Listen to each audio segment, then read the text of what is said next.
Bueno, lo primero, muchísimas gracias a todos por estar aquí. Espero que sigáis con energía después de esta primera mesa. Y nada, vamos con la segunda, en la que nos van a acompañar nada más y nada menos que 2 diputados nacionales. A mi izquierda, Noelia Núñez, del Partido Popular, y a mi derecha, Carlos Hernández Quero, de Vox. Más adelante daré cuenta de sus brillantes trayectorias. Y bueno, en esta mesa vamos a hablar de la defensa de las naciones y del Estado de Derecho. Un tema de máxima actualidad porque, lamentablemente, los riesgos y amenazas que se ciernen sobre él son cada vez más acuciantes. Vivir en un Estado de Derecho, es decir, en el que todo se engloba bajo el paraguas de la ley, es lo que hace que las sociedades se puedan desarrollar de una manera libre y completa. Para que un Estado de Derecho pueda funcionar, debe existir una separación de poderes: legislativo, ejecutivo y judicial. Cada uno de estos poderes debe funcionar de manera independiente y fiscalizarse unos a otros. Y para que esto pueda ocurrir, los países deben tener unas instituciones fuertes y respetadas. Esto tan básico que acabo de relatar, que podría haberse extraído de una clase de primero de Derecho en la universidad, hay cada vez más gente que no lo entiende. Y lo preocupante es que esa gente que no lo entiende ocupa lugares muy destacados en el panorama político actual. Y no es solo que no lo entiendan, sino que tratan de confundir al pueblo con proclamas como que nada ni nadie está por encima de la soberanía popular. Una soberanía popular entendida de tal manera que si un presidente ha sido elegido por las Cortes, que supuestamente representan esa soberanía, nada ni nadie puede estar por encima de él. Hay quien tacha de exagerados y apocalípticos a los que advierten que este es el modo como empiezan las dictaduras, que también conocen nuestros hermanos hispanoamericanos, algunos de los cuales me consta que nos acompañan hoy en esta sala. Pero tristemente es una realidad. Por eso hoy venimos aquí a reflexionar sobre qué podemos hacer para proteger a nuestra nación y sus instituciones de los males que la acechan. Una nación que no nació con la Constitución de 1978, aunque hoy en día es sobre ella sobre la que se asientan los pilares básicos de nuestra democracia, sino que tiene siglos de historia que muchos quieren borrar y destruir. Bueno, para ello, como ya he comentado, tenemos aquí a Noelia y a Carlos. Noelia nació en Madrid en 1992, pero a los pocos días se trasladó al municipio de Fuenlabrada, donde comenzó y forjó su andadura política, en el Partido Popular local y en el Ayuntamiento como concejal. Estudió Derecho y Ciencias Jurídicas de las Administraciones Públicas. En el año 2021 fue nombrada portavoz adjunta del PP en la Asamblea de Madrid, tiempo en la que se la llegó a conocer como la Ayuso de Fuenla. Finalmente dio el salto a la política nacional de la mano de Alberto Núñez Feijóo, que la nombró vicesecretaria de Movilización y Reto Digital en las elecciones del pasado 23 de julio. Que en las elecciones del pasado 23 de julio ganó su escaño en la Cámara Baja. Por su parte, Carlos nació en Málaga en 1990, es doctor en Historia Contemporánea, ha trabajado como investigador en la Universidad Complutense de Madrid durante 4 años, ha publicado más de una veintena de trabajos académicos relativos a historia urbana e historia política, ha sido colaborador en diversos medios de comunicación y recientemente ha trabajado en el Departamento de Comunicación y Análisis de la Fundación Disenso. Y con ellos dos vamos a abordar y hablar de la defensa del Estado de Derecho. Primero tomará la palabra Noelia, después Carlos y luego abriremos un turno de preguntas en el que, por supuesto, estaréis invitados a participar y a plantear las cuestiones que queráis. Así que nada, sin más dilación, cedo la palabra a Noelia. Bueno, muchísimas gracias, Paula. Para mí es un placer, después de todos los años que llevo conociéndote y aprendiendo también de ti, pues compartir una mesa contigo y donde además tengas el honor también de ser la moderadora. Lo vas a hacer de manera estupenda y también un privilegio compartirlo con mi compañero Carlos, que también hemos tenido alguna ocasión de debatir en el Congreso de los Diputados y que hoy podremos también compartir ideas. Para mí es un honor estar en este tercer Congreso de Jóvenes y Compromiso Cívico y que no podía llevar mejor nombre. Gracias al CEU por la invitación y sobre todo por pensar en mí, por pensar que yo puedo representar esos valores cívicos y que yo tengo esa oportunidad de transmitiros hoy a vosotros, a los jóvenes que llenáis esta sala. Para mí es un privilegio, como os decía, hacerlo en una mesa que además se titula La defensa de las naciones y el Estado de Derecho. Un nombre precioso en un tiempo como el que vivimos actualmente, especialmente en la política nacional. Y es que precisamente creo que no hay mejor lugar que un congreso de jóvenes para reivindicar la importancia de la defensa de la nación y de un Estado de Derecho sólido y robusto.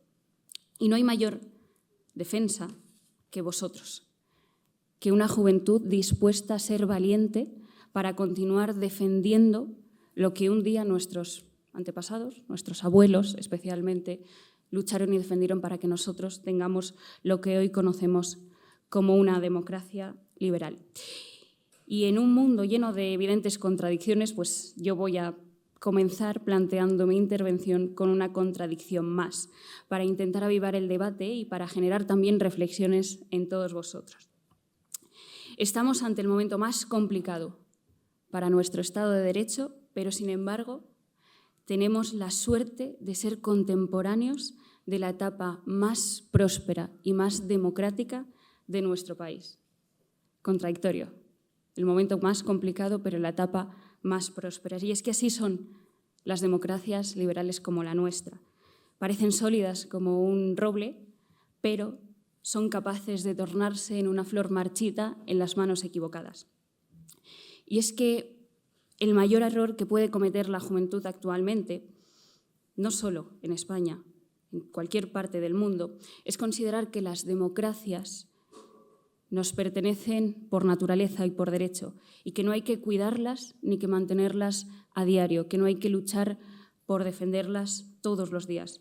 Somos afortunados de vivir en un país con una democracia liberal en la que impera la separación de poderes, el libre mercado, la propiedad privada, y que se basa en una Constitución, la Constitución del 78, que promueve valores como la justicia social, la igualdad y la libertad de todos los ciudadanos. Y si me permitís, y porque si no lo hago, especialmente con todo lo que estamos viviendo en estos días, no tendría la conciencia tranquila, somos también afortunados de vivir bajo una monarquía parlamentaria y de tener un jefe del Estado como es el rey Felipe VI.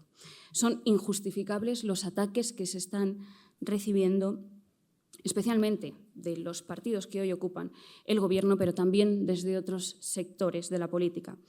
El rey es el representante del Estado, de todo el Estado, y es garante también de la nación y de todos los españoles. El rey ejerce de manera exquisita los valores que la Constitución establece a la corona, los principios, sin extralimitarse y sin caer en errores que a los falsos republicanos les gustaría que cometiera. Para continuar así, atacando a lo que ellos califican como régimen del 78, y ahí quería yo llegar. Y es que quienes califican a la etapa más próspera, como decía al principio, como régimen del 78, son los populistas que hoy ocupan el Gobierno, la bancada azul del Congreso de los Diputados. Y no hablo exclusivamente de siglas, hablo de ideas y de voluntades. A nadie, como les decía al principio, a nadie se le escapa que vivimos el momento más complejo para la Constitución española. Pero nuestro Estado de Derecho que ha vivido tanto, incluso un intento del golpe de Estado aquel 23 de febrero del 81, lo puede todo, incluso los ataques que ahora mismo están recibiendo. Y es cierto que quizá es el peor momento, incluso habiendo vivido aquel 23 de febrero, es el peor momento para nuestro Estado de Derecho porque los ataques vienen precisamente del Gobierno de nuestra nación. Y es posible que suene exagerado y que además con el clima político que tenemos actualmente, donde la hipérbole es la figura preferida de los políticos, pero la ley de amnistía es el mayor atropello jamás cometido en democracia por parte de un gobierno. Es el mayor ataque a la Constitución y la vulneración absoluta de unos principios básicos en una democracia como son la libertad y la igualdad de todos los españoles. Porque rompe esa igualdad y porque genera impunidad y privilegios, y sobre todo porque desprotege a los ciudadanos y enmienda a la totalidad al Poder Judicial. Pero, como decía al principio de mi intervención, esa contradicción inicial reside lo más básico y lo que nos invita a continuar luchando, la esperanza. Es precisamente gracias a vivir en esa etapa próspera que os decía al principio, esa etapa próspera de nuestro país bajo la Constitución del 78, la garantía de la defensa y de la resistencia ante el momento más complicado. Es la separación de poderes lo que garantiza la supervivencia del Estado de Derecho. Es el propio Poder Judicial, aquel que está siendo tan atacado, el que velará por el respeto a los principios constitucionales, por la legalidad y la garantía y la pervivencia del ordenamiento jurídico. Y, por supuesto, serán también los ciudadanos, esos ciudadanos libres e iguales, quienes no van a estar dispuestos a tolerar con la cesión y con esa impunidad que algunos quieren promulgar. Y os toca a vosotros. Os toca a vosotros, en ese sentido, alzar la voz. Os toca a vosotros, a los jóvenes presentes, los que cojáis el testigo de defender esta etapa, de defender la Constitución, de defender estos valores, de defender los principios que nos han llevado y nos han traído aquí como país y como nación. Os toca a vosotros tener ese optimismo innato y esa rebeldía propia de la juventud para continuar luchando y para que la Constitución del 78 siga primando en nuestro país. Y os toca a vosotros no asumir nuestra democracia como un concepto inamovible. Y por eso yo os invito hoy a todos a defender a diario nuestra historia, nuestras costumbres, a estar orgulloso de ellas y también, por supuesto, a nuestras instituciones, tantas veces denostadas en culpa y con culpa también en parte, desgraciadamente, a la política. Y aquí tenemos que entonar todos el mea culpa. Porque, y termino ya, la delgada línea que separa nuestra democracia liberal de una dictadura es casi tan fina como las líneas rojas que el Partido Socialista decía tener. Muchas gracias.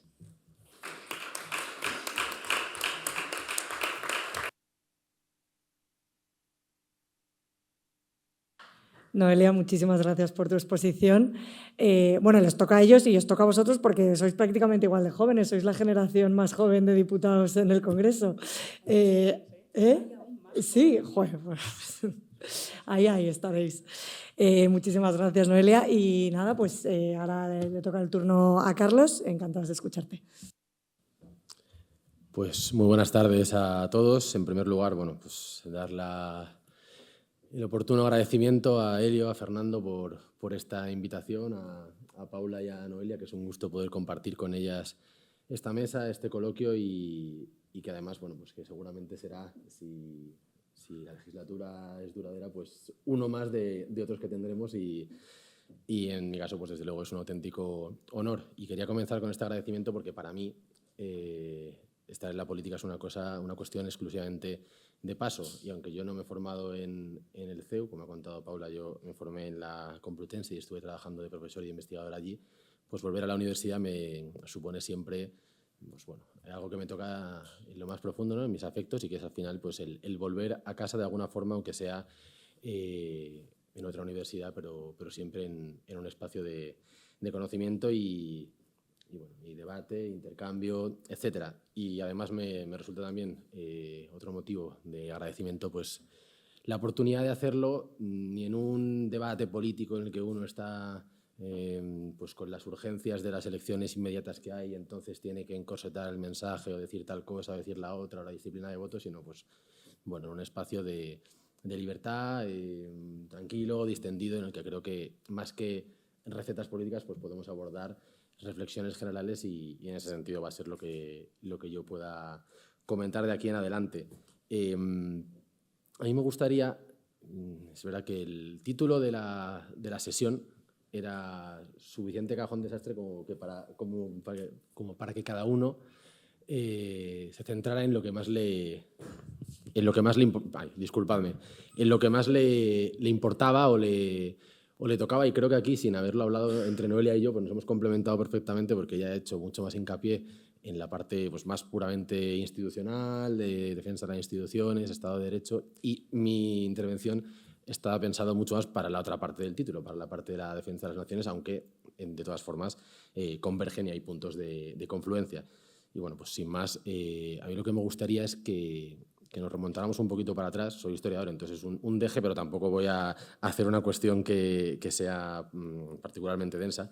Pero sí que me gustaría que nos remontáramos a final de los años 80, ¿no? Al momento de la caída del telón de acero, del muro de Berlín, del fin de la Guerra Fría y de este momento en el que parece que se alinean todos los fines, ¿no? Es el fin de la historia, el fin de las ideologías, el fin de los conflictos, y casi parece que el ser humano, en una alarde de endiosamiento, de engreimiento, mira desde el último peldaño del devenir histórico hacia atrás y dice, bueno, ya hemos llegado, ya estamos aquí, ya no va a haber ni más conflictos, ni más guerras, ni más muertes y masacres como las que había habido en todo el siglo XX, por motivos de raza, por motivos de etnia, de sentimientos nacionales, religiosos, de clases, es decir, por motivos de sujetos colectivos participando en política, ¿no? Y parecía que después de todo esto ya iba a venir una balsa de aceite, de tranquilidad, de paz, de libertad,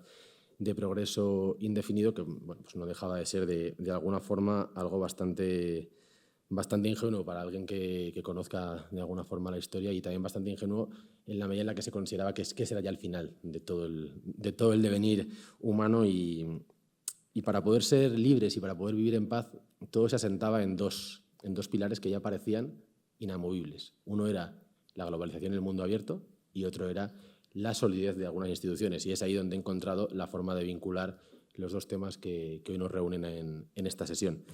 El primero de los asuntos era la globalización o un mundo cada vez más abierto como la panacea o como la solución a todos aquellos conflictos que había habido a lo largo del siglo XX y que habían hecho que, pues en el caso de Europa, pues hubiese habido prácticamente durante 80 años una guerra civil europea ininterrumpida, ¿no?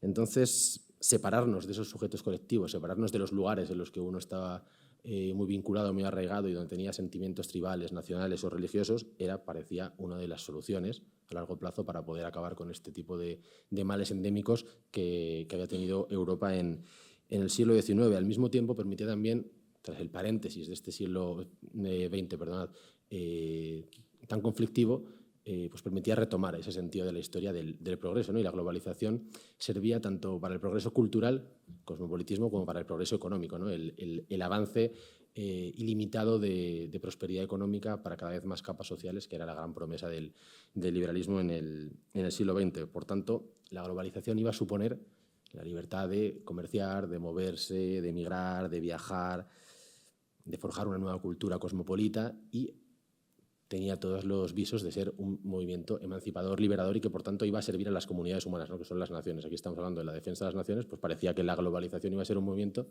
que iba a servir de alguna forma, iba a ser un empleado para que las personas de las comunidades humanas tuviesen, las familias y el resto de agrupaciones, tuviesen mejores condiciones de vida, ¿no? Y por otra parte, lo que teníamos era la esperanza en que instituciones sólidas, tanto nacionales como de las instituciones supranacionales que se habían forjado precisamente para evitar que volviera a haber los conflictos que había habido a lo largo del siglo XX, pues garantizaran que nunca más se iba a repetir, ¿no? Que a fin de cuentas pues ya todas las naciones occidentales estaban bajo el imperio de la ley, en estados de derecho, ya no había autocracias, ya no había totalitarismos, y en consecuencia había arquitecturas jurídicas, tanto nacionales como en nuestro caso europeas, que tenían todo lo suficientemente bien atado como para evitar que hubiera desviaciones indeseadas, ¿no? Y este es el mundo en el que yo, que nazco en el año 90, pues parece que venimos en ese mundo, ¿no? Es la generación de los que nacen con este mundo en el que ya parece que todo va a estar resuelto, y sin embargo parece que estos dos pilares tan aparentemente sólidos se han desmontado ante nuestros ojos en muy poquito tiempo, y sobre todo muy recientemente, ¿no? Por una parte, pues la globalización con su hijo ilegítimo, podemos decir, o tal vez el hijo estrictamente legítimo del globalismo, ha demostrado ser una amenaza para las naciones. Y por otra parte, las instituciones, y a los hechos me remito seguramente del último año, pero tal vez desde el año 2017 en España, pues han demostrado ser menos sólidas de lo que pensábamos, y han demostrado tener una capacidad de resolución de los problemas pues inferior, lamentablemente, a lo que considerábamos. Voy a mencionar muy por encima ambos asuntos. En primer lugar, la globalización ha sido una amenaza para la globalización no como un fenómeno que es evidentemente indefectible, imposible, irreversible, sino la globalización como el progresivo avance de la interrelación de todo tipo de flujos sin que haya ninguna regulación del mismo, ha supuesto una amenaza para las naciones en diferentes órdenes. Lo ha supuesto, desde luego, en el orden cultural, tanto por la vía de la estandarización, la uniformización, la homogenización, que nos ha hecho, de alguna forma, ver desdibujado el sujeto colectivo que está detrás de todas las naciones, ¿no? Ese nosotros, en el que vemos a otra persona y sabemos que comparte cultura, comparte costumbres, lecturas de niño, aromas, bueno, todo lo que forma parte del conglomerado descriptivo de lo que es una nación, pues se va disolviendo y nos encontramos que tenemos o individuos aislados o la humanidad abstracta y realmente abstracta, desprovista de atributos diferenciales, ¿no? No queda nada en medio y esto lleva a que de alguna forma tengamos de una parte pues ese repliegue que estamos viendo con lo woke, ¿no? Ese repliegue hacia las microidentidades, hacia las identidades electivas, artificiales, que no son lo que a uno le viene dado, sino lo que uno aparentemente elige, sexuales, de género, incluso artificiales de yo soy el equipo de fútbol que me gusta, la banda a la que sigo a todos sus conciertos, es decir, todo aquello que uno parece que forja sobre un folio en blanco y que no le viene dado pues, de sus padres, de su nación, de su costumbre, de la fe de sus familiares y de sus allegados, etc. Y claro, todo este proceso de verse entre el individuo y la humanidad abstracta desarraiga, como digo, desdibuja esa identidad colectiva de ese nosotros. Y yo creo que esto tiene luego importancia para ver lo que ha pasado con el Estado de Derecho y posteriormente volveré a esto. Pero también ha sido una amenaza para las naciones. Decía Noelia que hemos vivido, o que vivimos en la actualidad, uno de los momentos de mayor prosperidad económica. Y es cierto, y los datos de avance de prosperidad económica en el mundo así lo avalan, pero no tanto los de prosperidad económica en Occidente. Vemos que a medida que sube la renta per cápita en todo el mundo, baja la renta per cápita de las clases medias y clases populares en Occidente y se dan algunos fenómenos indeseados, indeseables y aparentemente inesperados. La deslocalización de la producción siguiendo criterios de la producción industrial o de la producción agrícola, siguiendo criterios de maximización de beneficios corporativos, abaratamiento de los costes y de los precios y eficiencia económica, ha tenido consecuencias aquí en forma de comunidades deshechas, fábricas cerradas, pueblos despoblados. Luego hay muchas lágrimas de cocodrilo con la despoblación en España, pero el fenómeno en el que estamos insertos ha empujado a ello, más allá de las evidentes decisiones negativas que hayan podido tomar en uno u otro momento los políticos, ha empujado a ello. Y entonces el resultado de que se levanten fábricas o se levanten empresas en otros lugares del mundo es que aquí no están los empleos, no están esas comunidades vivas y, por tanto, se resiente la cohesión social, que es uno de los elementos fundamentales para que una nación esté defendida. Y lo mismo que pasa con el tema de la industria, pasa también con la agricultura. Parece mentira que un país como España no sea el principal exportador a Europa de tomates, porque ya no es un país que está fuera de España y que es Marruecos, y está fuera de Europa y que es Marruecos, y lo mismo sucede, por ejemplo, con los pimientos, que ya lo es Turquía. Entonces, estamos viendo que la progresiva interrelación en un mundo global tiene externalidades negativas para los países occidentales y que esta balsa de aceite pues en algún momento empieza a hervir. Este año lo hemos visto con todas las movilizaciones del sector primario y en otros países también lo hubo hace años en el caso de los chalecos amarillos. Estamos hablando de ciertas resistencias a un fenómeno de globalización que de alguna forma ataca las certezas que daba el pertenecer a una nación. Y las consecuencias económicas de la globalización también se ven claramente con el fenómeno de la inmigración masiva e ilegal, que ha servido de forma excepcional para poder abaratar costes y maximizar beneficios también en la misma lógica y para poder promover el movimiento libre de personas de unos lugares a otros, pero que también ha tenido consecuencias en los salarios y en la calidad de vida de las personas que viven en este país, en España. Y claro, esto va dibujando cada vez un mapa de países cada vez más resquebrajados, ¿no? Hay toda una literatura al respecto. En España no tanto, pero lo hay mucho, por ejemplo, en Francia. Christophe Guilly ha hablado sobre las dos Francias. Hay una Francia que es la que está conectada a los flujos de la globalización, que es la de las grandes ciudades gentrificadas, con tasas altísimas de inmigración, pero totalmente vinculada a los económicos y a los circuitos culturales, con una cultura cosmopolita. Y hay otra Francia, que es la de las regiones, la de las provincias, la de los pequeños pueblos, que está mucho más apegada a sus costumbres, que es perdedora de la globalización, espacios de la desindustrialización, de la deslocalización, etc.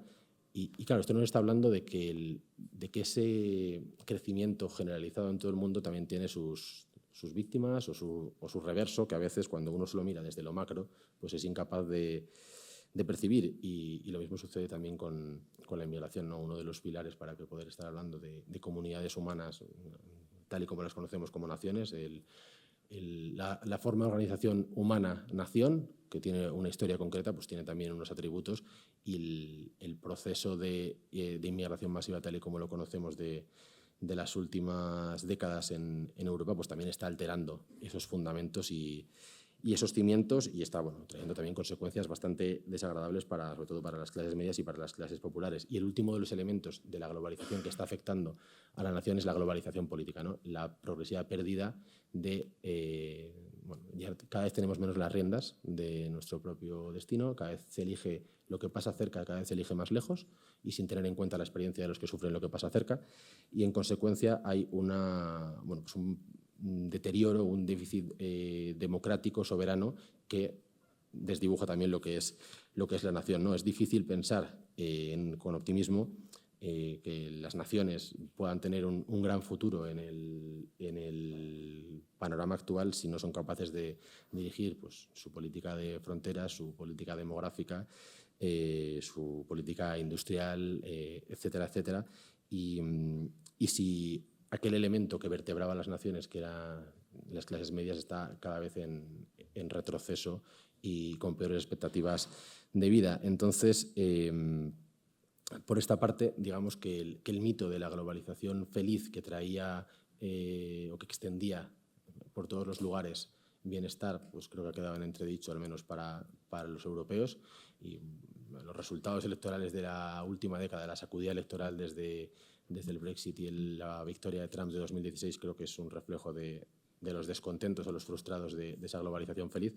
Y por otra parte, la otra de las palancas que habíamos dicho que aparentemente era sólida y que jamás iba a desgajarse, que jamás iba a descomponerse, que era el Estado de Derecho. Y en nuestro caso, no solo es que desde 2017 esté tambaleándose de forma cada vez más penosa, y con lo vivido desde el último otoño con la ley de amnistía de forma aún más fuerte, sino que nuestro país ya había tenido embestidas anteriores.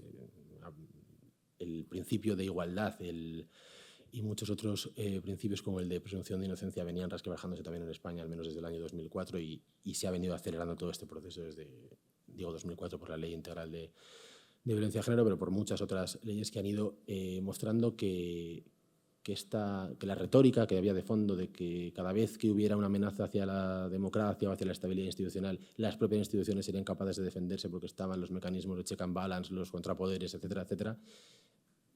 Puigdemont y Sánchez han puesto a prueba el último otoño si esto funcionaba tan bien como creíamos, y la respuesta no estoy seguro de que sea demasiado halagüeña. Hemos visto recitados de artículos de la Constitución, hemos visto gente que se paseaba por las instituciones europeas intentando conseguir que Europa va a ver qué hace. Hemos visto secuencias y secuencias de abogados del Estado, registradores, inspectores, manifiestos de jueces, asociaciones judiciales, etcétera.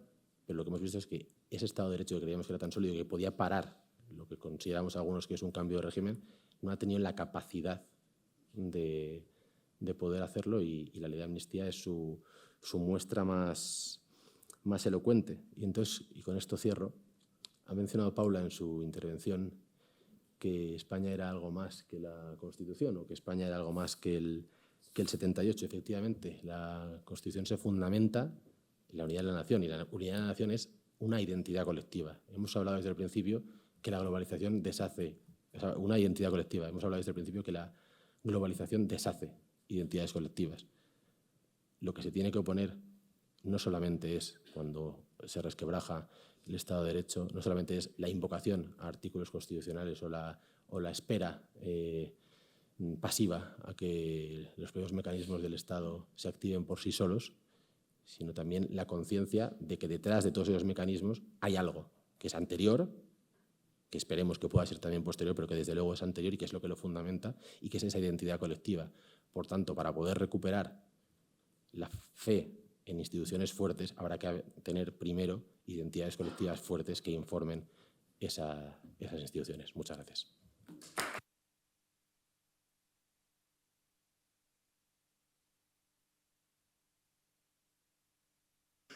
Carlos, muchísimas gracias por tu brillante intervención y esa lección de historia también. Has comentado un concepto que me ha parecido interesante, que es ese de las dos Francias, y yo os quería plantear ahora aquí a los dos, porque yo creo que también se puede trasladar a España, que ahora mismo también podríamos concluir que estamos en un momento en el que hay dos Españas. Hay una que yo creo que más o menos en esta sala todos podemos estar de acuerdo y coincidir en el diagnóstico de esa crisis que vive el Estado de Derecho, pero hay otra que sigue ahí y que en estas últimas elecciones europeas, que es el último termómetro que tenemos fiable, sigue habiendo millones de personas que votan opciones que, bueno, pues que amnistían a políticos que han desafiado pues a España tal y como la conocemos. Entonces, quería plantearos cómo hemos llegado hasta aquí, cómo podemos hacer para que ese muro, ¿no?, del que tanto se habla también, se caiga y no estemos en una España contra la otra, que es un poco lo que parece que estamos ahora.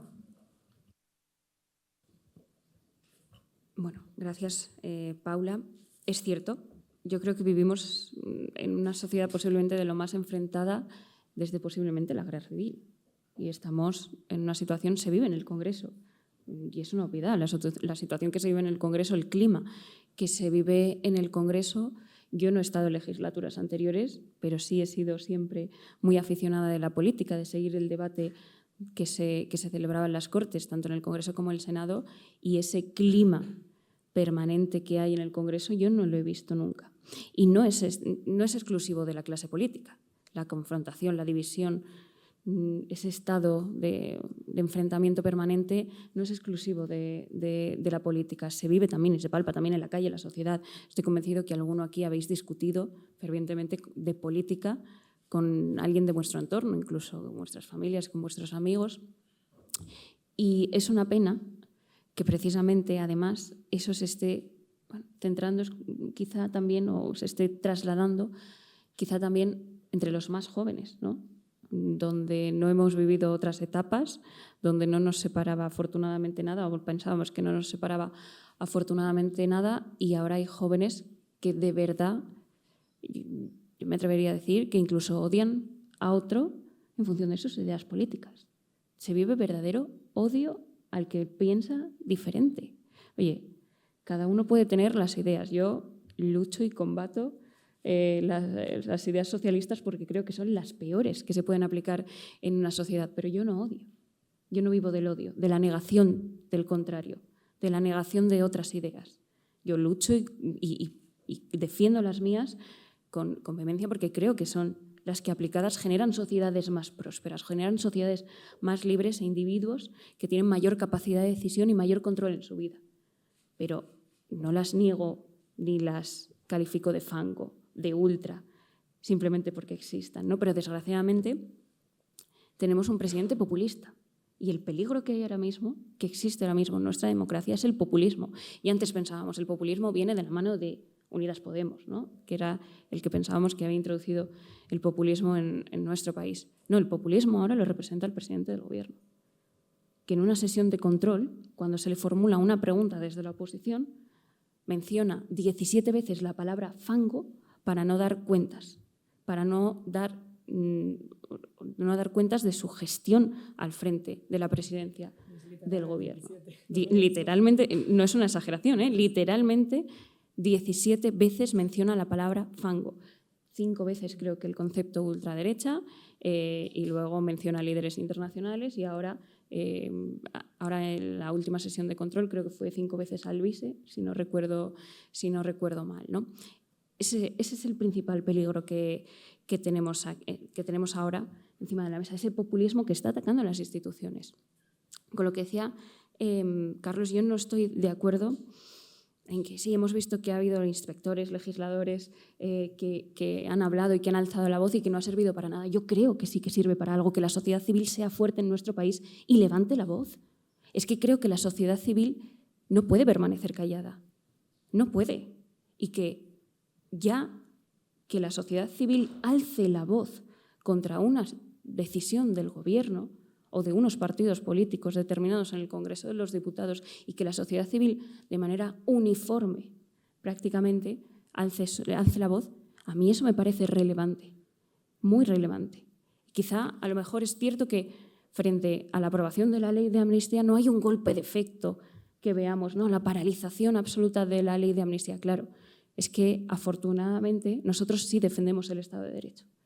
Y a la ruptura del Estado de Derecho y al ataque de las instituciones y a la vulneración de la Constitución no se le responde con mayor vulneración de la Constitución o con mayor ruptura del Estado de Derecho o con mayor ataque a las instituciones. Se le contesta con la ley, con todo el peso y con toda la fuerza de la ley, porque nosotros sí estamos en el lado correcto de la historia y nosotros sí defendemos la democracia y nuestro ordenamiento jurídico.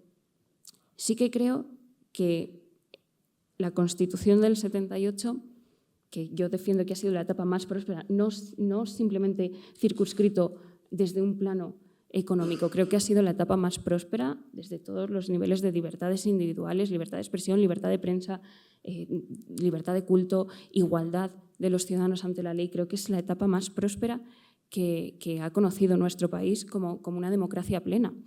Pero sí que es cierto que quizá el legislador cometió un error, que es pensar que alguien no iba a llegar tan lejos, ¿no? Iba a llegar tan lejos. Quizá en ese sentido sí se cometió un error, ¿no? Aquí, con la tramitación de la ley de amnistía, hubo un debate, porque yo defiendo que la ley de amnistía desde el plano jurídico, desde el punto de vista jurídico, es plenamente contraria a la Constitución. Pero hay un debate jurídico ahí de si no está prohibido en la Constitución, no se habla de amnistía en la Constitución, por lo tanto está permitido en la Constitución, ¿no? Pero yo defiendo que si en el artículo 62 de la Constitución no se permiten los indultos generales, ¿cómo se va a permitir la amnistía, que es mucho más que un indulto general, ¿no? Por lo tanto, yo creo que el debate jurídico ahí no entra. Pero es cierto que quizá el legislador no pensó que precisamente alguien que ocupaba esas instituciones iba a llegar tan lejos. Y en ese sentido quizás sí que estamos los que queremos esa defensa del Estado de Derecho, de nuestras instituciones desde la de legalidad, un poco más desamparados, ¿no? Porque luchar contra el mal, ejerciendo el bien como queremos hacerlo nosotros, en algunos puntos de vista es complejo, pero es fundamental hacerlo así. Es fundamental porque, si no, estaremos legitimando a quienes lo están haciendo. Y sin esa sociedad civil fuerte, yo creo que no tenemos recorrido. Porque esto no es una cuestión política. La amnistía no es una cuestión exclusivamente política. No es, el PSOE contra el Partido Popular o la derecha contra la izquierda, unos contra otros. No. Esto es una cuestión de la sociedad española en general. Esto no va de política, esto va de las instituciones, esto va de la defensa del ordenamiento jurídico, del Estado de Derecho, de la Constitución. Esto da un paso más de la política. Claro que la política es un paso para defender y para luchar contra la ley de la amnistía, pero no es la única y no puede ser la única bajo ningún concepto, porque si no, entonces habremos fracasado. Si pensamos que la amnistía es solo una cuestión política, es un fracaso absoluto. Pero, insisto, tenemos un problema y reside en la Moncloa. Y no es porque esté el Partido Socialista gobernando, que insisto, que yo me esfuerzo enormemente por combatir las ideas socialistas. El problema es que tenemos al presidente del gobierno más populista de la historia de nuestro país. Y los populismos conducen al desastre. Y los populismos conducen a lo que está pasando en otras partes del mundo, como son las dictaduras. Porque, como he dicho antes, hay una delgada línea que separa las democracias de las dictaduras. Y claro que luchar contra un populista es complicado. Y claro que hay gente, lo hay también en Venezuela. ¿Cómo puede ser que en Venezuela haya gente que apoya a Maduro cuando su pueblo pasa hambre? cuando no tienen ni la más mínima libertad. ¿Cómo puede ser? Pues hay gente, claro que sí, porque eso es el populismo, el engaño de las masas. La complacencia absoluta, la rendición ante un Mesías, eso es populismo. Y tenemos, con toda la fuerza de la democracia, de las ideas, dar esa batalla, pero siempre, insisto, dentro de la legalidad, con el respeto a la ley y con una sociedad civil fuerte, unida y armada. Porque si no, si lo dejamos todo en manos de la política, esto será un fracaso.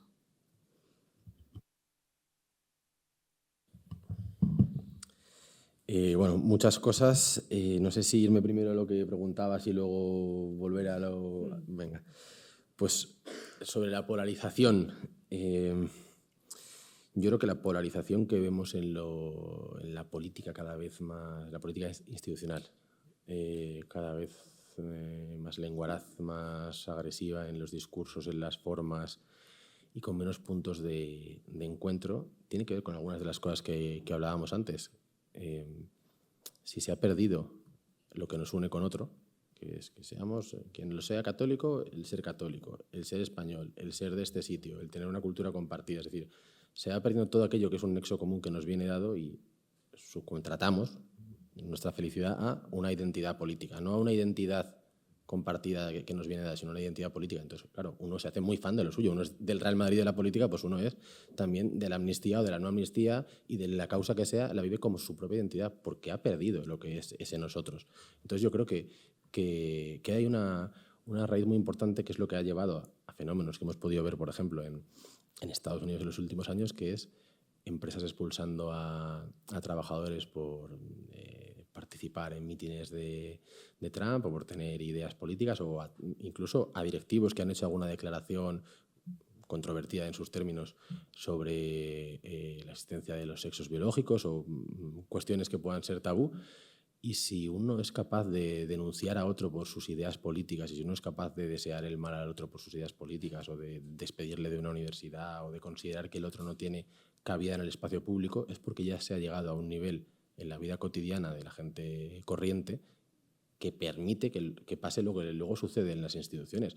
Habría una disonancia total si en las instituciones hubiera gente pegándose como el otro día en el Parlamento italiano y luego la gente en la calle estuviera en Woodstock, todos de Happy Flower dándose la mano. Pero es que como no pasa en las instituciones, o sea, como no pasa en la calle, no pasa en las instituciones, están siendo un reflejo, pero no pasa exclusivamente en un sentido. Porque yo no conozco a nadie que le hayan expulsado de un trabajo o de una universidad o de su profesión por tener ideas políticas de izquierdas o por tener ideas políticas de centro o por tener ideas culturales en el mainstream. Solo conocemos lo otro y no conocemos a nadie contra el que hayan atentado por tener ideas políticas como las que he dicho. Conocemos que a Robert Fico, el primer ministro de Eslovaquia, le han hecho un atentado hace unas semanas. Conocemos que en la campaña electoral europea ha habido 2 atentados contra 2 figuras de la extrema derecha en Mannheim, en Alemania. Conocemos que hubo un intento de atentado contra André Ventura, el líder de Chega, en Portugal. Si nos vamos 20 años atrás, conocemos el asesinato de Pim Fortuyn, el líder de la derecha populista en el mejor sentido de populismo, en Holanda. Es decir, lo que estamos, bueno, y conocemos el caso de este otoño, del ataque en el pleno barrio de Salamanca con 2 disparos en la cara a Alejo Vidal Quadras, que une los 2 partidos que están aquí representados con su trayectoria. Entonces, claro, lo que estamos viendo es que hay una línea de continuidad que decide quién puede y quién no puede participar en el espacio público. Y son siempre los mismos los que deciden quién puede y quién no puede, y son siempre los mismos los que son excluidos del espacio público. Y ahí hay una realidad que además avanza. Y avanza porque en las últimas elecciones europeas ha habido unos resultados que de alguna forma han tambaleado lo que había sido el escenario político habitual en Europa desde la posguerra mundial. Y han aparecido partidos políticos que habían tenido una fuerza menor durante décadas y que ahora tienen importante y que, por tanto, tienen una presencia pública muy superior a la que tenían antaño. Y vemos que las resistencias ante esa presencia pública son cada vez más fieras y cada vez más sangrientas. Entonces, eso por una parte. Y luego, lo segundo, no había en mis palabras en absoluto ninguna invitación a no seguir ninguna línea de legalidad. Creo que si se ha percibido eso ha sido por pura falta de elocuencia y capacidad de transmisión del mensaje. Me estaba refiriendo hasta qué punto esa fe que teníamos todos en que el propio Estado regulaba por sí mismo sus amenazas y que tenía los suficientes contrapoderes y mecanismos para poder canalizar la defensa, si eso que pensábamos todos ha pasado o no. Es decir, si en el momento en el que ha habido un ataque frontal a las instituciones, al Estado de Derecho, a la unidad de la nación, a la igualdad ante la ley, ese Estado se ha defendido como nosotros pensamos que se iba a defender, no con vías no legales, sino con las vías previstas. Entonces, esa sería la cuestión por mi parte. Y no solamente en la actualidad, ya lo llevamos viendo tiempo. El Estado no ha sido capaz de hacer cumplir la ley en Cataluña durante muchísimo tiempo, no ha sido capaz de hacer cumplir, por ejemplo, las reiteradas sentencias que que obligan al 25% de escolarización en una de las lenguas, en este caso el castellano, en Cataluña. Entonces, toda la acción de la sociedad civil creo que es necesaria mucho más, porque precisamente cuando haya la presión suficiente de la sociedad civil será cuando se puedan activar de verdad los resortes del Estado, que yo veo particularmente adormecidos. Pero la sensación es que todo aquello que dábamos por hecho es que el Estado iba a tener fe en su supervivencia y se iba a defender con la arquitectura jurídica existente, pues lamentablemente no ha ocurrido como parecía que podía ocurrir y bueno, pues a los hechos me remito con lo votado hace solamente 2 semanas en el Congreso. Bueno, muchísimas gracias a los dos. Yo os quiero plantear, habéis comentado ambos el tema de la importancia de una sociedad civil fuerte y comprometida y que se involucre y que lo que hagan va a repercutir y va a servir para algo. Para eso, no sé si ya es de formación profesional, creo que es importante también una prensa fuerte, porque al final es a través de la prensa por donde se informa a la población. Al final el mensaje es el que canaliza. Un ciudadano a pie no se suele escuchar el mitin entero de algo, sino que lee el artículo, Bueno, y entonces quería plantearos qué os parece este ataque que estamos viendo, ese intento de controlar a la prensa, ya no solo de controlarla, sino de anular a ciertos sectores de la prensa a los que ya ni se les considera, porque un presidente decide tacharles de tabloides ultraderechistas. Por lo tanto, lo que dicen ya no tiene ninguna relevancia, pese a que lo que digan sean verdades contrastadas. Entonces, bueno, me parece un debate también interesante para plantear y para los jóvenes que nos escuchan, que supongo que se informarán a través de la prensa. Bueno, te sorprenderías, cada vez la gente joven se informa más a través de redes sociales que a través de los medios convencionales, ¿no? Por lo tanto, eso del presidente del gobierno de acusar a la prensa, ¿no? A pseudomedios de lanzar bulos, otra de sus palabras favoritas últimamente, la debe haber aprendido recientemente y ahora es como un niño pequeño cuando aprende una palabra que la repite permanentemente, pues acusa a determinadas partes de la prensa de esparcir bulos y generar ese fango. Son sus conceptos, ¿no? Yo creo que en una democracia plena tiene que existir libertad de prensa, aunque al presidente del gobierno no le guste lo que la prensa diga de él.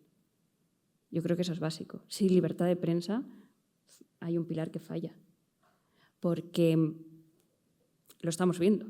Y yo creo que no voy a atacar a ningún medio de comunicación, no voy a ser como ellos, pero basta con ver a qué medios ha acudido el presidente del gobierno desde que es presidente del gobierno, para ver que quizá desde el Palacio de la Moncloa no se está practicando esa libertad de prensa y esa pluralidad mediática que debe primar en una estrategia de comunicación de cualquier gobierno, independientemente del partido político que lo ostente.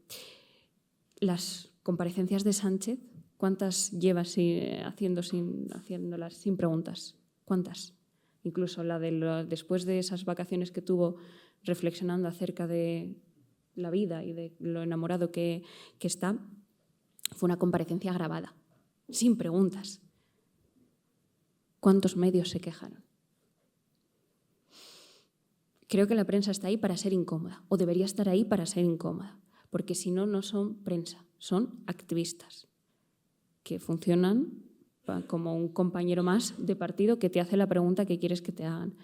Yo he ido a medios de comunicación de distintas corrientes. He estado en La Sexta, a menudo, oye, y he ido allí a debatir, a defender y a poner encima de la mesa mi planteamiento y mis ideas. Y he ido a medios que el presidente lo calificaría como los pseudomedios de la política, de la ultraderecha, ¿no? Yo he ido a todo tipo de medios y siempre que me formulan una pregunta intento responder de la mejor manera posible y sobre todo con la mayor educación, porque esta gente son personas y están haciendo su trabajo. Y creo que eso hay que tener también un respeto siempre hacia ellos.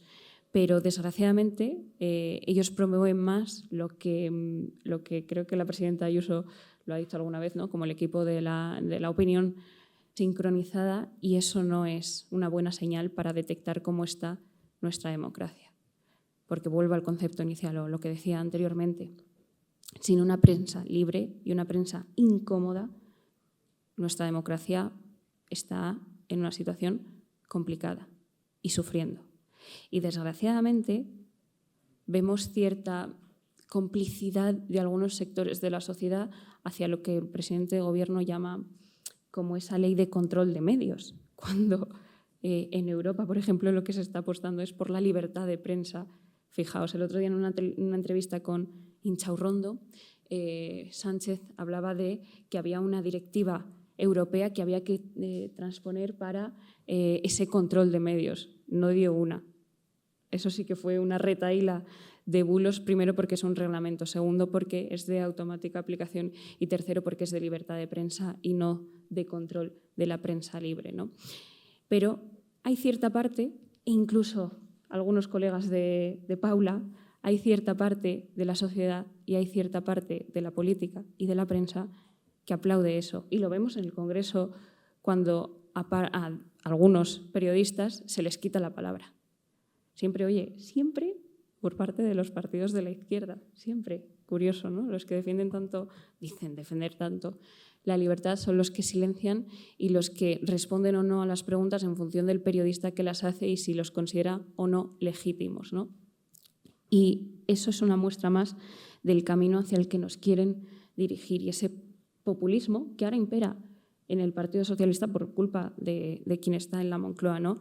Que tiene esos tintes totalitarios de un control absoluto, incluso también de los medios de comunicación, que deberían ser, como he dicho antes, lo incómodo para cualquier gobierno, para cualquier cargo que tuviera que responder ante su gestión, esa rendición de cuentas que es un síntoma de una democracia y una sociedad plena. Pero desgraciadamente pues, están en el control y en la censura en lugar de la apuesta por la libertad. Luego acusan a otros de lo que ellos están haciendo. Y los principales censores siempre han sido ellos.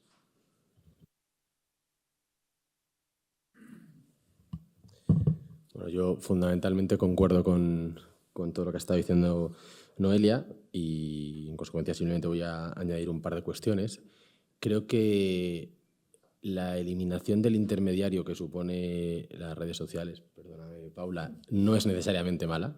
Es más, en muchas ocasiones ha permitido mostrar las vergüenzas y la catadura de personas a las que sin ese acceso tan inmediato, tan desintermediado, tal vez jamás habríamos tenido, ¿no? Y nos hemos encontrado que esto al final es como todo. Uno puede utilizar bien o mal las cosas, pero es libre de actuar y por supuesto que las redes sociales pueden ser el lugar del enfrentamiento, del insulto, del bullying político, pero también puede ser el lugar donde informarse de cosas que muchas veces las cabeceras tan respetadas y respetables no cuentan. Y en este sentido creo que es de agradecer porque ha democratizado la esfera pública y ha permitido pues que intuiciones, que instintos, que ideas, que convicciones que nunca están representadas en ningún medio de comunicación de los que merecen mucho respeto, sí que estén representadas en las redes y la gente que tiene esas convicciones, esas ideas, esos instintos y esas intuiciones puedan encontrarse a alguien en el espejo. Porque lo que está sucediendo en los países occidentales durante mucho tiempo, y sucede en España, pero en España no es tan llamativo pues porque la fuerza política a la que yo represento y las ideas que esa fuerza política representa no tienen la fuerza o la envergadura que tienen en otros lugares, pero en países como Francia, hasta hace bien poquito, el partido político ha sacado prácticamente un 35% de los votos en las elecciones, no tenía en ninguna tertulia, de ninguna radio, de ninguna tele, en ningún periódico que dijera cosas no siguiendo la línea editorial del partido, sino que se parecieran a lo que pensaba la gente que votaba 35% de los franceses a esas ideas. Es decir, había una infrarrepresentación o una ocultación deliberada de parte de las ideas políticas y de las preocupaciones, que esto es lo importante, de las preocupaciones de la gente que estaba implicada en esas ideas políticas. Por tanto, la libertad de prensa es fundamental y lo es más ante las derivas tiránicas que pueden aparecer en el horizonte, pero no pensemos que es o la libertad de prensa como se ha venido practicando hasta ahora o Sánchez. Existe una posibilidad muy importante de poder mejorar bastante la pluralidad de los medios de comunicación y huir de ese régimen cada vez mayor de portada única. Vimos las portadas únicas de todos los periódicos con la pandemia, pero hay incentivos fuertes para que existan portadas únicas porque hay subvenciones fuertes de todos los partidos políticos que gobiernan las diferentes autonomías y el gobierno de la nación para que esos periódicos, que supuestamente tienen que ser medios informativos, sean correas de transmisión de ideas de las cúpulas de los partidos políticos. Y en ese sentido creo que de verdad el rearme por la libertad de prensa frente a Sánchez tiene que llevar a mejorar mucho el estado de la prensa y de la pluralidad de ideas en el ecosistema mediático en España. Bueno, pues aprovechando esta percha, ahora sois vosotros los periodistas, os animo a plantear las preguntas que queráis y bueno, veo ya muchas manos levantadas, así que no os tengo que animar mucho. Creo que hay un micrófono por ahí que os van a repartir.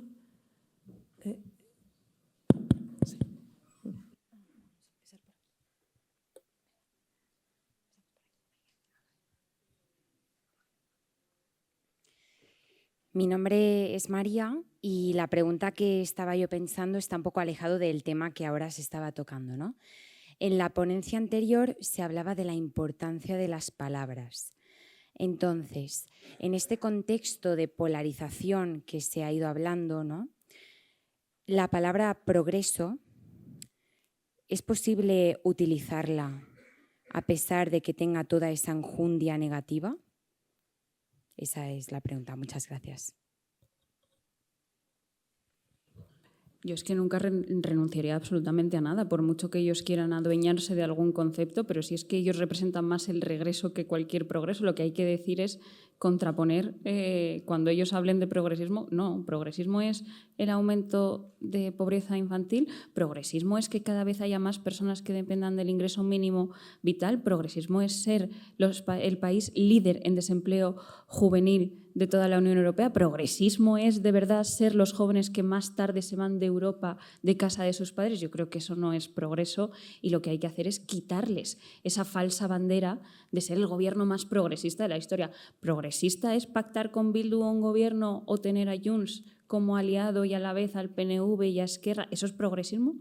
En función de si le apoyas a Sánchez o no, estás dentro del progreso y si no, ¿qué eres? Fan, ultraderecha, regreso. Es decir, yo creo que no hay que darles ni un solo concepto y no dejarles que se adueñen de ninguna palabra. El progreso no es suyo y desde luego no representan ningún progreso para este país, ¿no? Yo creo que hay que combatirles, ¿no? La famosa batalla cultural. La batalla cultural también es eso, no dejarles que se adueñen de ningún concepto y más cuando se les puede combatir con lo que le gusta tanto a la vicepresidenta del Gobierno en diferido, que son los datos. Tienen un sinfín de datos para demostrarles y evidenciarles tanto desde el punto de vista económico como político y sobre todo como moral de que no son ningún gobierno progresista, sino todo lo contrario. Entonces yo creo que hay que dar también con la palabra y con las palabras esa batalla cultural.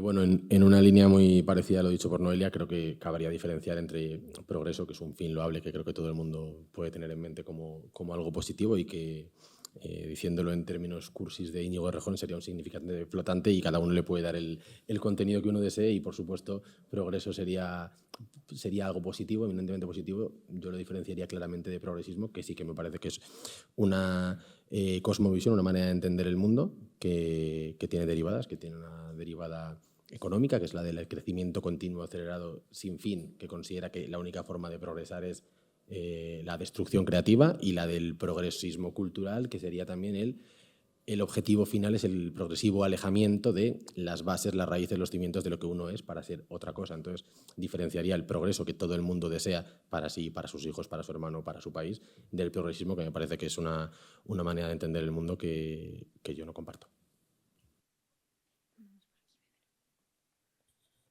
Gracias. Hola, mi nombre es Cristian Sosa, soy de México y soy miembro del programa de Patria Unida.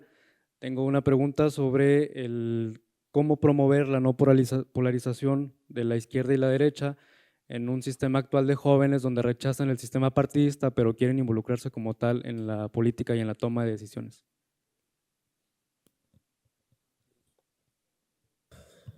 Bueno, yo voy a decir una obviedad, y es que hay espacios previos a los partidos políticos, previos a las organizaciones políticas de masas, en los que es posible sentarse con gente que no piensa como tú, porque encontráis otros puntos de encuentro, ¿no? Lo estaba diciendo antes, uno en una asociación de vecinos es capaz de juntarse una persona de derechas con una persona de izquierdas por los fines inmediatos que tiene a su alcance, pues conseguir que haya un centro de salud, más frecuencia de autobuses, una mejor recogida de basura, que a las personas mayores les lleven la compra a su casa, una serie de cosas que tienen que ver con la humanidad y que permiten encontrarse, porque ahí operan seguramente divisores políticos que tienen que ver más con el ser de dentro de la comunidad y de fuera que con ser de izquierdas y derechas. Entonces yo creo que cuantos más asociaciones humanas naturales haya y participemos en ellas, quien sea católico en una parroquia, quien tenga hijos en la asociación de padres y madres del colegio y se involucre con padres de otras ideas para mejorar la educación de sus hijos, quien participe de un grado universitario, que se vincule con sus compañeros de clase, tengan las ideas que tengan para mejorar la calidad y la exigencia de las mismas, y para mejorar si no hay calefacción en las aulas o si ha habido algún problema con el acceso a becas. Es decir, hay un montón de ámbitos de participación que son previos a la política institucional, que son prepolíticos, que son antropológicos, en los que creo que el mundo ha vivido hasta hace muy poquito, y que recuperarlos permitirá volver a tener un pegamento social que haga que haya cosas más importantes que la identidad política, y que por tanto la identidad política, siendo necesaria para la discusión, para el debate, sea algo que no nos lleve a una política de amigo en amigo sin fin.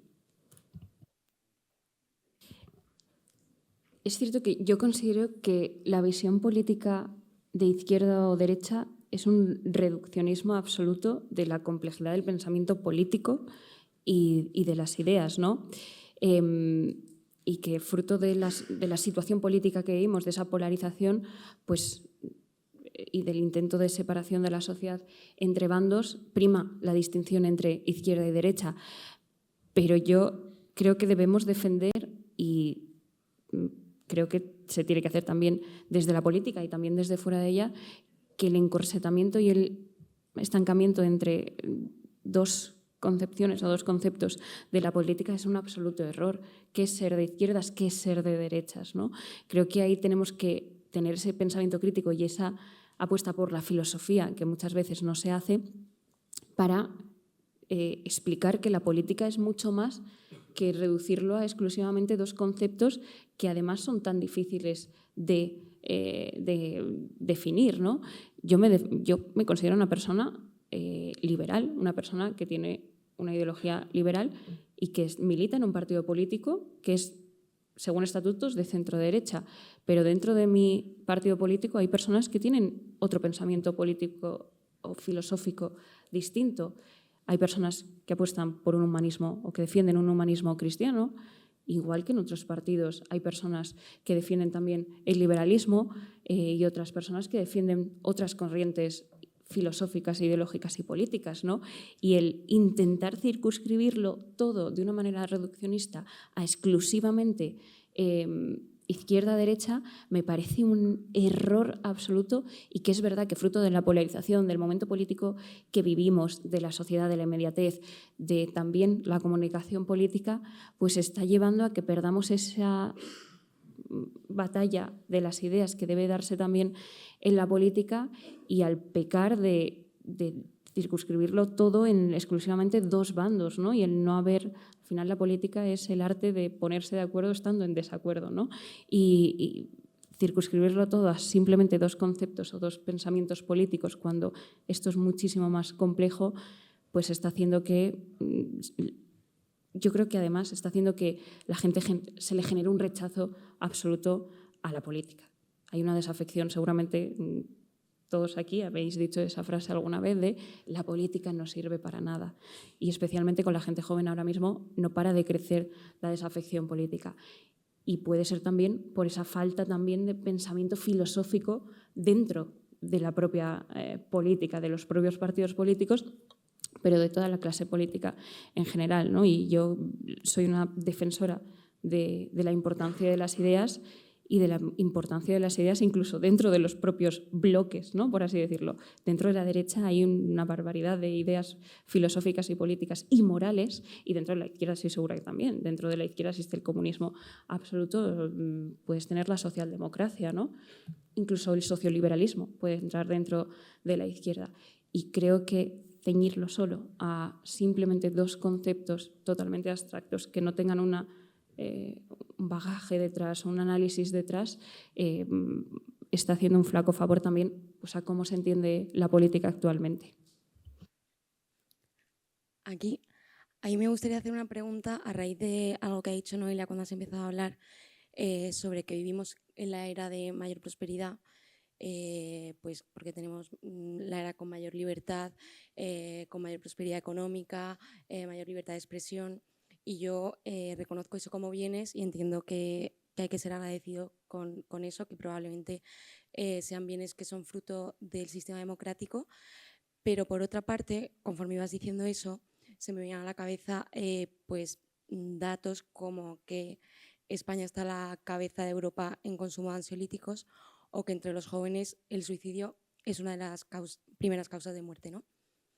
Entonces, con esa un poco dicotomía, se me viene una pregunta a la cabeza, que es: ¿estos bienes que defiende el sistema democrático son suficientes para la felicidad del ser humano? ¿Está defendiendo, o a lo mejor no los está custodiando suficientemente bien y por eso estamos infelices? ¿O quizás es que hay otros bienes que no está sabiendo custodiar la democracia o el sistema en el que nos hemos dado entre todos? Y ya está, eso. Me parece una pregunta muy interesante, porque no creo que sea tanto por los valores democráticos o los bienes intrínsecos al final del ser humano, ¿no? Como la libertad, el que, por ejemplo, la juventud, no solo la española, sino a nivel general, sea la que está padeciendo mayores problemas de salud mental, que los datos en cuanto a suicidios de jóvenes no paren de crecer año tras año, que la primera causa de muerte entre los jóvenes sea el suicidio. No creo que sea tanto por culpa del sistema democrático o de una fragilidad del sistema democrático, sino por quizá una concepción filosófica y moral de la vida actual, ¿no? Yo creo que hay más una pérdida de valores más profundos que no a nivel del sistema democrático en el que vivimos. Yo creo que esto nos ha afectado mucho a la salud mental de los jóvenes particularmente, y que está haciendo también que afecte a nuestros valores y a nuestra concepción de nuestra identidad, como decía también Carlos antes, ¿no? Las redes sociales tienen mucho que ver también en el comportamiento humano, especialmente de los jóvenes. El 68% de los jóvenes, 58%, perdón, según un estudio de Family Watch, se siente solo. Y a mí es un dato, lo digo en muchas ocasiones, porque yo cuando vinieron a exponernos las conclusiones de ese observatorio y lo destacaron, yo no podía entenderlo. Digo, ¿cómo se va a sentir una persona joven sola?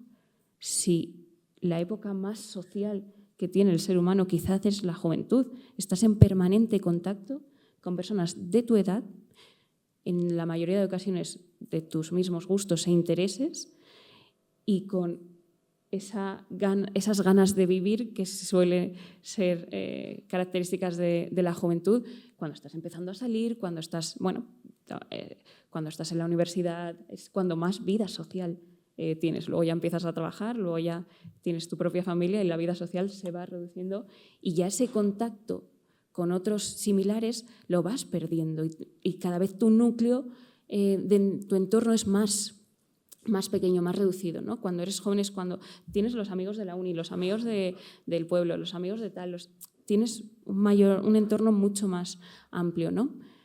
Pues el 58% se siente solo. Y luego otra reflexión que hacía, bien, ya no solo tienes tu entorno físico, es que tienes el entorno digital. Oye, las redes sociales tienen sus cosas malas, por supuesto que sí, pero también tienen la parte positiva, que es el permanente contacto con los distintos usuarios, ¿no? en los perfiles de las redes sociales. Y ahí estaba el problema, y es que no sabemos estar en contacto con el resto, no sabemos socializar. La gente joven ha perdido ese conocer, ese intercambiar, ese estar con los demás y cada vez viven en mayor soledad, cada vez las relaciones van más a través de la pantalla, cada vez hay menos contacto físico y menos cuidado del otro, ¿no? Menos compartir y menos preocuparte del que tienes al lado porque ahora te comunicas a través de una pantalla y a través de una pantalla siempre hay malos entendidos y nunca se sabe para dónde va una conversación y cómo está el que está al otro lado, ¿no?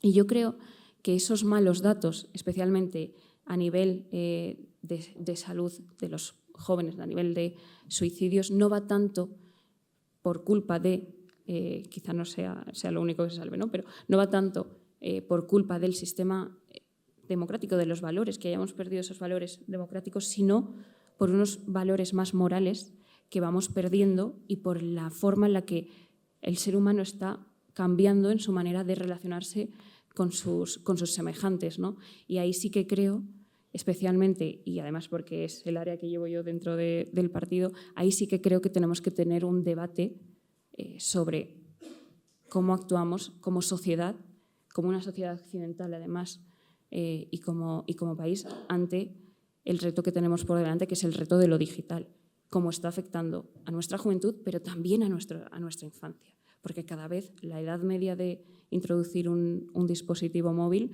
en los niños está en 10,9. 10,9. El regalo estrella de la comunión es el móvil, cuando el cerebro se está formando hasta los 21 años. Y nosotros estamos introduciendo algo que va a cambiar todo, su manera de comportarse y que va a afectar también en su desarrollo emocional, en su desarrollo personal e incluso en su desarrollo mental, ¿no? Entonces, ahí sí que creo que como sociedad tenemos que tener un debate ético y moral sobre todo lo relacionado con las pantallas, con lo digital, con las redes sociales y darle una respuesta que, insisto, sin criminalizar a la tecnología, pero darle una respuesta humana a esta cuestión para, sobre todo, luchar contra ese problema.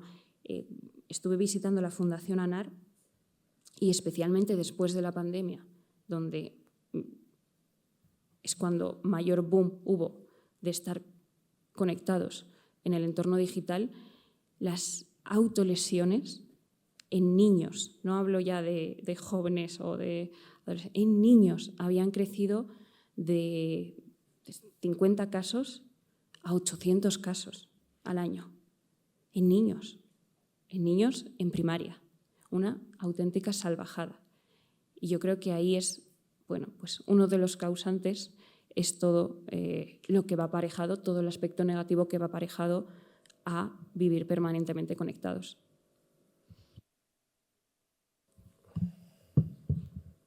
Sí, bueno, yo creo que todo lo que ha dicho Noelia sobre lo digital y el avance de lo digital y cómo la sustitución de las relaciones humanas por interacciones, por likes, por vínculos evanescentes, tiene consecuencias muy gordas. Hablando de niños, claro, yo no creo que tenga que ver con la democracia, tiene que ver con cómo vivimos y cómo trabajamos ha cambiado en los últimos años y cómo son nuestras familias, que son más delgadas, que son más pequeñas, que tienen menos miembros. Y familias con menos miembros y mayor tiempo dedicado al trabajo implica menor tiempo de cuidados familiares para niños, para mayores, para dependientes. Y claro, el tiempo que no está con nadie y uno está solo, a nadie le gusta aburrirse. E incluso a veces es muy cómodo decir, oye, pues mientras yo hago esto, tú estás con la pantalla, tú estás tal. Entonces, esa parte de educación, en el sentido que le dan los padres o los hermanos mayores, etcétera, desaparece cuando el hogar se convierte en un hogar en el que hay menos gente y en el que esa gente está todo el día trabajando. Y entonces la pantalla aparentemente hemos creído que sustituye, pero es evidente que no. Pero además de los cambios tecnológicos o de los cambios familiares, hay también cambios que tienen una raíz económica. Vivimos bastantes de los que estamos aquí, incluido yo, aunque sea diputado por Málaga, y aprovecho para decir que no he nacido en Málaga, he nacido en Madrid. Pero al margen de eso, es una broma.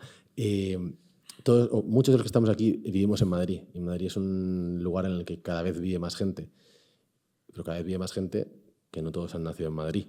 Que algunos tienen sus vínculos, sus orígenes y sus raíces lejos. Y muchos vienen aquí porque quieren. Pero muchos vienen porque no les queda otra oportunidad. Y aquí me remonto a lo que yo decía al inicio de mi primera intervención sobre la destrucción de la cohesión social y territorial en España y de las oportunidades, el fin de las comunidades y las oportunidades laborales y profesionales en muchos lugares. Hay mucha gente que vive en Madrid porque no le queda otra, pero viven solos en Madrid y son jóvenes.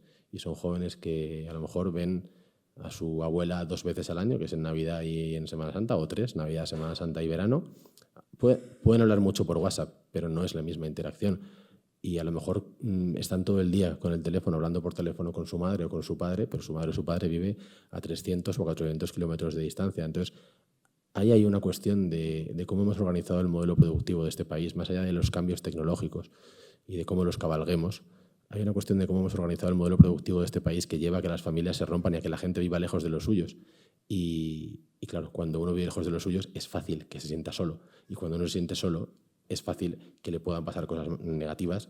Y en consecuencia creo que lo que debemos buscar como sociedad o perseguir como sociedad es una sociedad en la que los vínculos sean los más fuertes posibles, lo más cercanos posibles y que cada uno pueda vivir, si no lo desea no, pero cada uno pueda vivir de su propio esfuerzo y de su propio trabajo en el lugar en el que ha nacido, el lugar que dice algo de lo que esa misma persona es, donde tiene sus afectos, donde tiene sus recuerdos, donde tiene su memoria, donde tiene a su familia, a sus seres queridos. Porque cuando uno vive lejos de todo eso es normal que se sienta extraño. Y lo digo yo, que tengo la fortuna de tener a menos de 2 kilómetros de distancia de mi casa a todos mis amigos, a toda mi familia y de haber hecho una vida en un espacio muy pequeñito que es un barrio. Pero claro, a mi lado tengo una persona que nació en Benavente, que es mi novia, y que ve efectivamente a su familia 2 veces al año. Y claro, la diferencia es odiosa. Entonces, generar las condiciones para que quien quiera pueda, me parece que es un deber de la política. Esa es la última pregunta. Por favor, ser concretos en la pregunta y en las respuestas para respetar el tiempo de los congresos. Gracias. Primero que nada, comentar, me sorprende, pero a la vez no, la similitud de retos políticos que enfrenta España, que son los mismos que México, ¿no? La debilitación del Poder Judicial, el presidente que va de preguntas y ataca a los medios de comunicación. Claro que a nosotros nos llama de otra manera, no nos llama fango, pero mi pregunta en concreto es ¿cómo podemos combatir el populismo como ciudadanos sin caer en esta polarización de la que nos hemos quejado? Sobre todo dándoles a entender a los que opinan diferente a nosotros que pues lo que vaya a pasar con y lo acabamos de ver el 2 de junio, que fueron las elecciones para México, y que pues el partido de izquierda, digamos, se llevó por mucho todos los cargos. Entonces, realmente es un riesgo. ¿Cómo podemos combatir con los mismos ciudadanos y convencerlos realmente del peligro que conlleva que un partido tenga todo el poder en un estado como México? Gracias. Pues lo primero, no permaneciendo quieto. Es decir, si no haces nada, al final ganan los que están haciendo todo, ¿no? Es verdad que creo que al populismo se le combate con la buena política. El populismo es lo que es porque propone soluciones fáciles a problemas muy complejos, ¿no? Y eso es atractivo, claro. Cuando tú no lo confrontas, cuando tú no le das la batalla, claro que cala, porque es que dicen lo que todo el mundo quiere escuchar, claro, y eso cala entre la gente. Pero ahí es fundamental que haya una sociedad civil preparada, que se informe, que tenga espíritu crítico, que de eso no hemos hablado, pero del espíritu crítico que hay que fomentar y que hay que defender, porque también es algo que se está perdiendo, ¿no? Y fruto también de la sociedad en la que vivimos, de la inmediatez, de pensar que todo lo que vemos a través de una pantalla es así porque es así y no pararnos a pensar si efectivamente eso es cierto o no, fomentando ese espíritu crítico desde la sociedad civil y con formación y con herramientas. Pero lo más importante es eso, no permanecer inamovibles, no permanecer quietos o no pensar, esto no va conmigo, como yo no... Esto no es mi tema, esto no es mi área, yo no voy a hacer nada. Ya lo harán, insisto, ya lo harán los políticos por mí. Oye, que la política es fundamental, es necesaria, claro que sí, y yo la defiendo, por supuesto.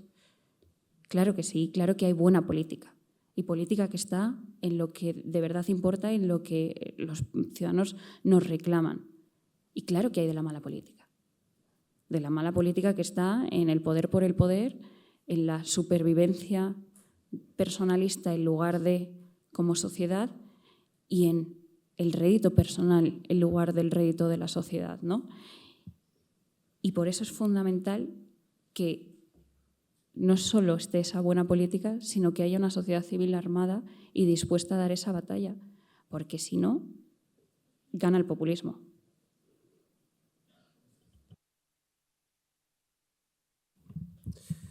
Bueno, yo creo que simplemente lo único que podría proponer, aconsejar es vencer la tentación egoísta, individualista de no hacer nada, de quedarse cada uno centrado con sus quehaceres cotidianos, con el trabajo, con el consumo y entroncando con el propósito que nos reunía aquí a todos, comprometerse por las causas que considere que en conciencia le parece que son justas, legítimas, loables y defenderlas en todos los foros que sean posibles para sumar y adherir todas las voluntades posibles a esa causa, pero nunca permitirnos que nadie nos meta en casa, porque al final la libertad también es el derecho, pero también el deber de participar en la comunidad política para poder cambiarla y de hacerlo con otros, no de hacerlo uno solo.